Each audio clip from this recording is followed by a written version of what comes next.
To the octopus.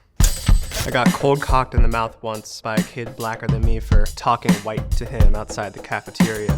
Lost 4 teeth to the tiled hallway, painted a stripe of red down my shirt. I'd speak of the pain, but I'm telling you a story you already know. I've seen you cling to coral so tight you become every color all at once. Camouflage is essential. We know this. I love in poetry that stories can exist in such a compressed space, and that compression creates power.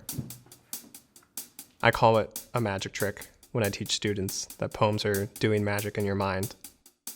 I held half my mouth in a sandwich bag when my father picked me up at school, couldn't tally each tooth in the blood-smeared plastic, asked me, "What did you do?" I'm trying to be more like you now.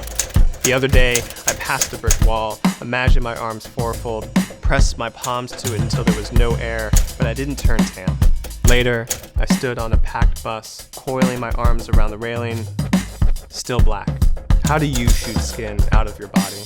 I have seen you leave limbs behind, each a little brain, distracting predators. You think of anything to stay alive. I have to mind my mouth and limbs in public, they don't grow back. Jettisoning your skin out of your body to escape, to survive, to camouflage were perfect metaphors for not only my experience, but I think a larger Black experience of survival.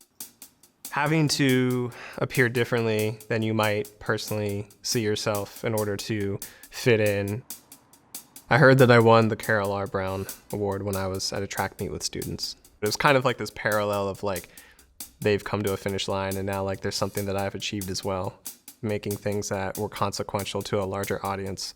And that was an amazing feeling. Grit, determination, and hard work are things that are always talked about in Pittsburgh. And I would say to other artists to find and define what grit and hard work mean for your art and commit to that day in and day out. My gums leaked well into the summer. I stopped brushing for weeks. Too many toothbrushes left in peppermint swirl, my mouth unchanged save for the cursing of that kid's name.